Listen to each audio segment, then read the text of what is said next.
Hello friends. आज हम एक फिर मल्टीबैगर स्टोरी कवर करने जा रहे हैं।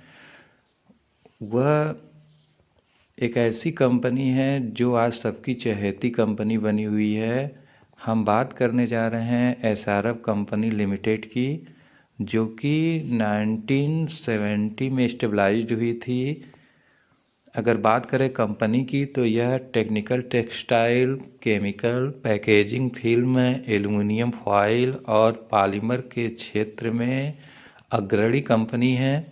वहीं अगर हम इनके ब्रांड को देखें तो इनमें इनके ब्रांडों में SRF adhesive, SRF glass cleaner, packaging film, polyester industrial yarn, fluorochemical, chloroform इत्यादि इनके वर्ल्ड फेमस ब्रांड आते हैं। आगे यदि इनके जियोग्राफिकल प्रेजेंस को देखा जाए तो इनकी उपस्थिति वर्ल्ड के 86 प्लस कंट्री में है। फाइनेंशियल ईयर 23 के अनुसार इंडिया से 40%, यूएसए से 15%, स्विट्जरलैंड से 6%, बेल्जियम से 6%, साउथ अफ्रीका से 4%, थाईलैंड से 4%, जर्मनी से 3% एंड रेस्ट वर्ल्ड से 24% रेवेन्यू ये जनरेट करते थे। अब यदि हम इनके डिविजनल रेवेन्यू ब्रेकअप को देखें तो ये 50% केमिकल सेगमेंट से, 13% टेक्निकल टेक्सटाइल बिजनेस से और 35% पैकेजिंग बिजनेस से और 2% अदर से रेवेन्यू जनरेट करते हैं।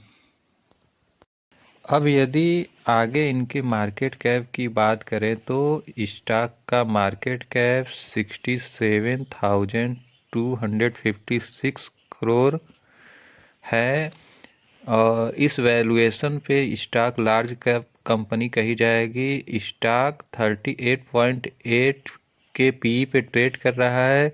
किसी स्टॉक का पी उस स्टॉक का वैल्यूएशन को दर्शाता है। और रिटर्न ऑफ कैपिटल इम्प्लाइड की बात करें तो ये 22.4%, रिटर्न ऑफ इक्विटी की बात करें तो ये 22.8% है। स्टॉक ने 2040 रुपीज़ का लो और 2637 रुपीज़ का हाई लगाया है। वैल्यूएशन वाइज देखा जाए तो स्टॉक पहले से काफ़ी सस्ता हुआ है। इनके क्वार्टरली सेल्स को देखा जाए तो जून 23 में ये 2774 करोड़ का रेवेन्यू जनरेट कर पा रहे थे, जबकि ये सितंबर 23 में घटकर 2587 करोड़ रुपए का हो जाता है। और इनका नेट प्रॉफिट जो कि पिछले क्वार्टर जून 23 में 365 करोड़ रुपए का था, सितंबर 23 में घटकर 309 करोड़ रुपए का हो जाता है। सेल्स और नेट प्रॉफिट दोनों में इनका डिक्लाइन हुआ है। अगर सितंबर 23 में इनके रिजर्व की बात करें तो इनके पास 9,567 करोड़ रुपए का रिजर्व था। वहीं रिजर्व के मुकाबले बारोइंग की बात करें तो इनके ऊपर 3,368 करोड़ रुपए का कर्ज भी है। आगे यदि इनके डेप्टायर डेज को देखें तो मार्च 22 में इनका डेप्टायर डेज 50 दिनों का था, जो कि मार्च 2023 में यह घटकर 43 दिन का हो गया है। डेप्टायर डेज किसी कंपनी का वह पार्ट होता है, कंपनी अपने रॉ मटेरियल को मार्केट से खरीदती है तो डेप्टायर डेज का मतलब होता है कि कंपनी उस खरीदे गए माल का भुगतान कितने दिनों में कर पा रही थी।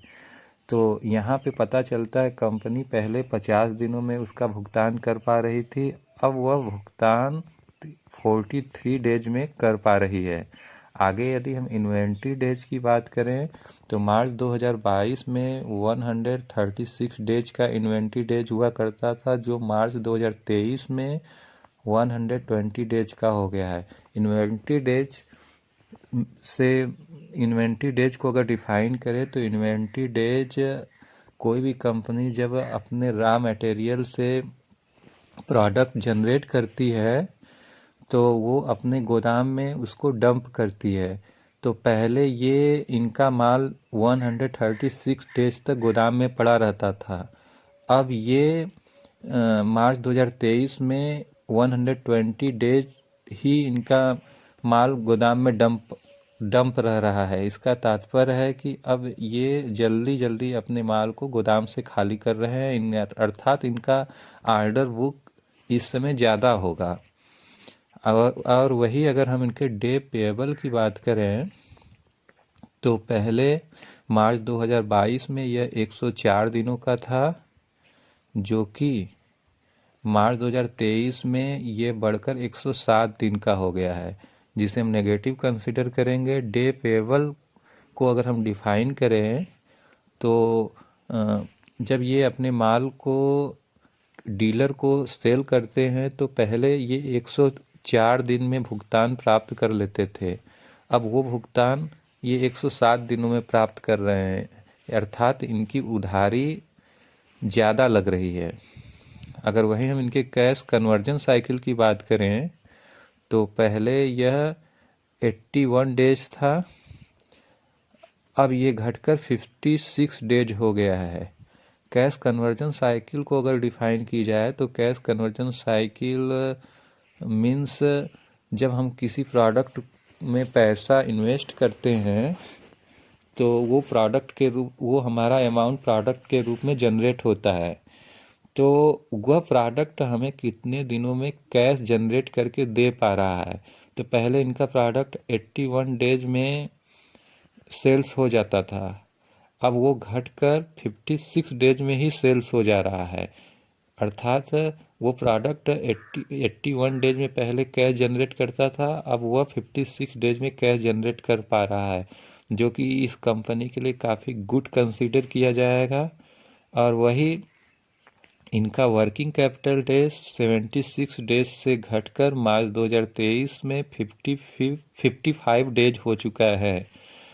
तो ये भी पॉजिटिव कंसीडर किया जाएगा। अगर वर्किंग कैपिटल डेज को डिफाइन किया जाए तो जब हम किसी कस्टमर से ऑर्डर लेते हैं तो पहले हम 76 डेज में उस ऑर्डर को फुलफ़िल कर पा रहे थे, अब हम उस ऑर्डर को 55 डेज में ही डिलीवरी दे पा रहे हैं, जो भी किसी भी कंपनी के लिए पॉजिटिव कहा जाए। तो अगर हम कुल मिलाकर कहें तो डेप्टायर डेज को पॉजिटिव कंसीडर किया जाएगा, इन्वेंट्री डेज को पॉजिटिव कंसीडर किया जाएगा, डे पेएबल थोड़ा सा नेगेटिव है, कैश कन्वर्जन साइकिल पॉजिटिव है, वर्किंग कैपिटल डेज भी पॉजिटिव है। ओवरऑल अगर पैरामीटर पे इसको नापे तो ये हर टर्म से यहाँ पे पॉजिटिव है। मल्टी बैगर शेयर की अगर कंपाउंड सेल्स ग्रोथ देखी जाए तो ये भी काफ़ी अच्छी है। 10 सालों में ये 14% की दर से अपने सेल्स को ग्रो कर पा रहे थे। अगर 5 इयर्स की देखी जाए तो 21% के रेट से ये अपने सेल्स को ग्रो किए हैं, और 3 इयर्स का देखा जाए तो 24% की रेट से ये अपने सेल्स को ग्रोथ किए हैं। वहीं ट्रेलिंग 12 मंथ में इनका सेल्स नेगेटिव रहा है। अगर कंपाउंड प्रॉफिट ग्रोथ की बात की जाए तो पिछले 10 सालों में ये 24% के रेट से प्रॉफिट जनरेट कर पा रहे थे। 5 इयर्स में ये 38% के रेट से प्रॉफिट जनरेट कर पा रहे थे, और 3 इयर्स में ये 28% के रेट से प्रॉफिट जनरेट कर पा रहे थे। और ट्रेलिंग 12 मंथ की बात करें तो इनका प्रॉफिट नेगेटिव रहा है। अगर स्टॉक प्राइस CAGR की बात की जाए तो 10 इयर्स में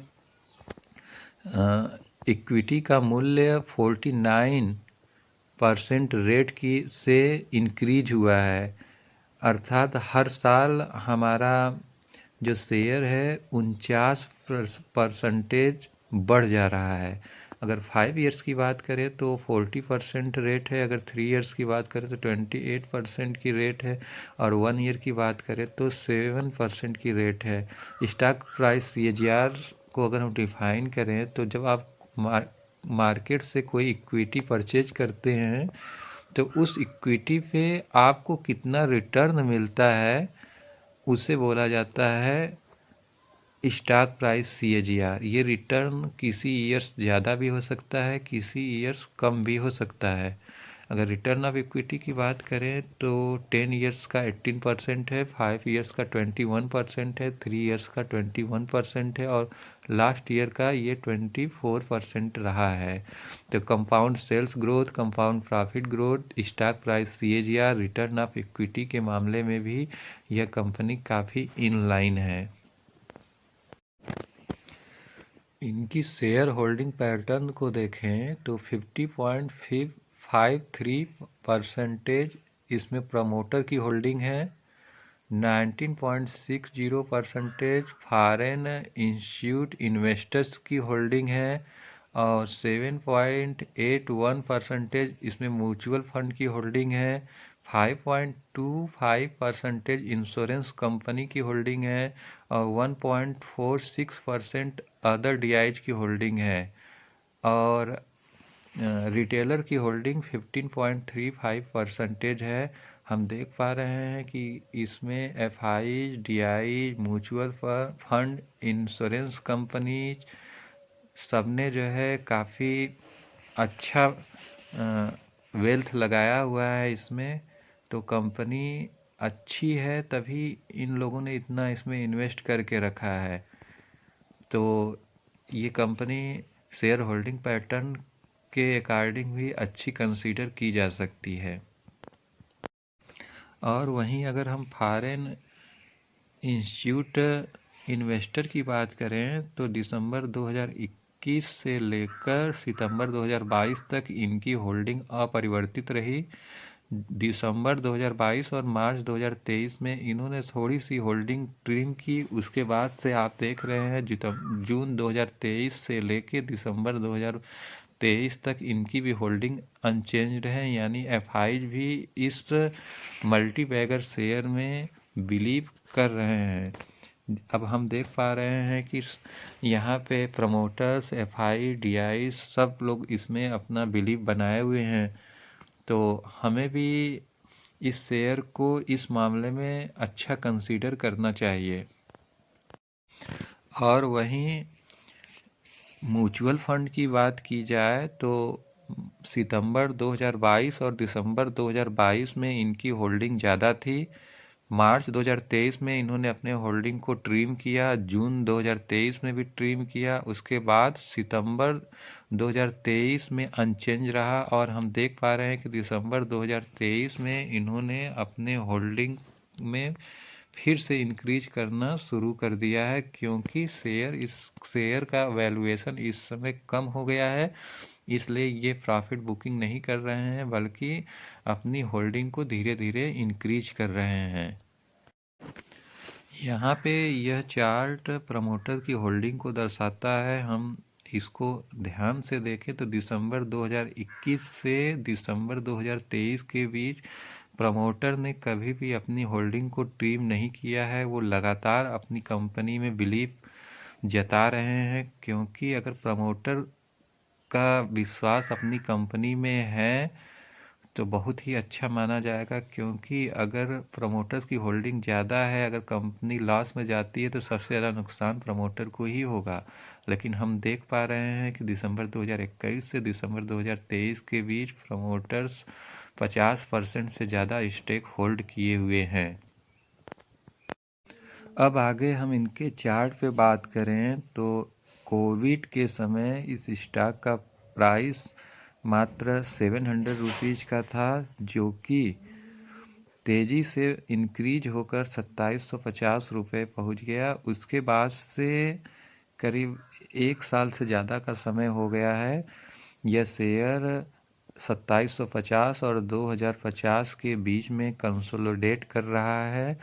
ये बार बार सपोर्ट 2050 रुपीज़ पे आता है और वहाँ से ये ऊपर जाता है और रेजिस्टेंस 2750 रुपीज़ के पास पहुंचकर फिर वहाँ से रिटर्न करता है और ये फिर सपोर्ट पे आता है, फिर वहाँ पे आता है। तो हम देख पा रहे हैं कि यहाँ पे शॉर्ट टर्म वाले अगर सपोर्ट ₹2050 को पर स्टॉक को कंसीडर करें और ऊपर रेजिस्टेंस ₹2750 पे प्रॉफिट बुक करें तो वो भी काफ़ी प्रॉफिट जनरेट कर सकते हैं। अगर आप इस स्टॉक में लॉन्ग टर्म में बने रहना चाहते हैं तो चूँकि हमारे पास जो भी वेल्थ होता है वो एक वन टाइम वेल्थ नहीं होता है, हम लोग धीरे धीरे अपने मनी को जनरेट करते हैं और मार्केट में लगाते हैं, तो हम लोग एक साथ इतनी मनी नहीं इन्वेस्ट कर सकते। तो जब जब ये सपोर्ट ₹2050 पे आए, वन बाय वन करके आप इस शेयर को कंसीडर कर सकते हैं। और अगर ये आपको 1600 पे मिल जाता है तो वहाँ पे हम अपनी मनी का मेजर भाग इन्वेस्ट कर सकते हैं, क्योंकि ये ₹2050 के सपोर्ट को अगर तोड़ता है तो ये 1600 पे ये आराम से आ सकता है। तो इसलिए हम अपने मनी को कई भागों में डिवाइड करके इसमें इन्वेस्ट करें और लॉन्ग टर्म के लिए बने रहें। तो ये शेयर मल्टीबैगर वेल्थ क्रिएट कर सकता है। तो आप अपना स्टडी कर लीजिए, अगर आपको इसमें इन्वेस्ट करना है तो आप अपने रिस्क पे इसमें इन्वेस्ट कर सकते हैं।